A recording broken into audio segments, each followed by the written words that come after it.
البعض يقول الأرض كروية وشغلات هيك، وشرعنا يقول الأرض ثابتة ولا يتحرك،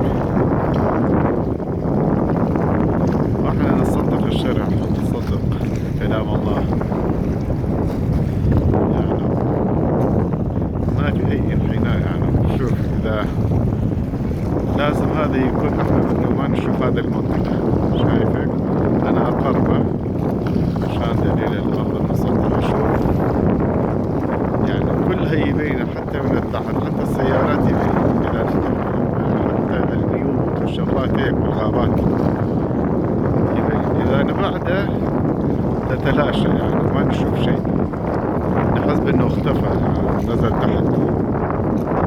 لكن بس نقربه يا باشا، شوف قربه يظهر كل شيء كأنه يعني بس لما نبعده تتلاشى آخر نقطة البصر. لهذا الأرض مسطحة 100%، ما في كروية أصلا. هذا قناعتي أنا.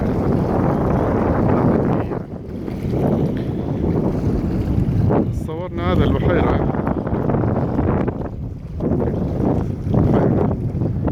يعني كثير جدا، يعني يبقى الكاميرا ما تشوف الكاميرا، لكن بفضل ما يعني فيها كثير من الطيور، يعني عاملينها بالاسمنت او باي مادة ما بعرف، ولكن على شكل يعني الدولفين البحر هذا اللي يصيد. يعني هذا تقريبا شيء يخوف، هذا الدولفين. يعني في انواع من الدلافين، بس ماشي.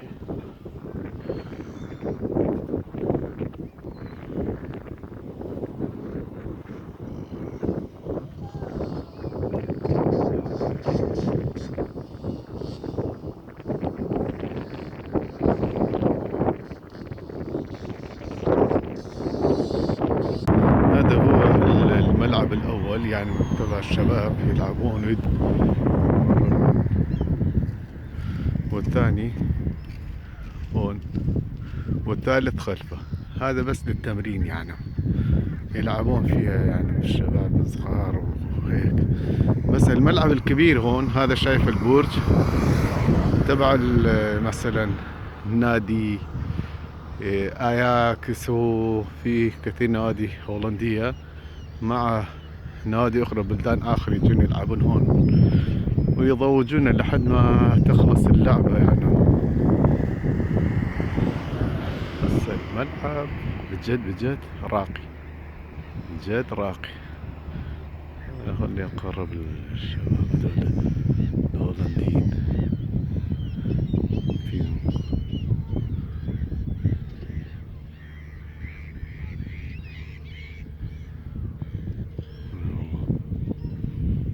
حبيت اصور لكم بس هذا الملعب هون، يعني شايف هذا يعني البرج هذا وهذا وكل السماعات، ويعني بلاجكتورات.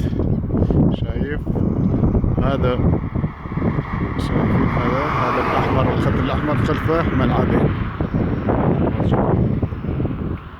فأنا خلص بعد ما أصور أكثر من هذا، يمكن حاليا أروح هون بس أصور قدام الباب يعني الملعب، بس يعني ما أصور أكثر من هذا يعني طولت الشغلة. هذا هو البناء الأحمر، هذا المدرجات وهذا الساحة. شوفوا الناس هون، هذا الملعب الكبير. يعني هذا اللي شوفت لكم ملعب، يعني مثل ملعب للتمرين وشغلات هيك للشباب هذا، وهذا فيها كمان شباب، يس يعني بعض مرات النادي يجون يلعبون هنا مدرجات وهذا. والكبيرة بس أنا قدام الباب، يعني من جوا يعني كبير، ملعب كبير. والثاني خلفه، الثاني خلفه، شايفين يعني؟ إذا ما بعرف إذا تشوفون عنده يعني، بس بجد يعني مكان راقي. أيوة، إن شاء الله أشوفكم فيديوهات أخرى. هذا بس يعني منطقتنا داخل هولندا. السلام عليكم ورحمة الله.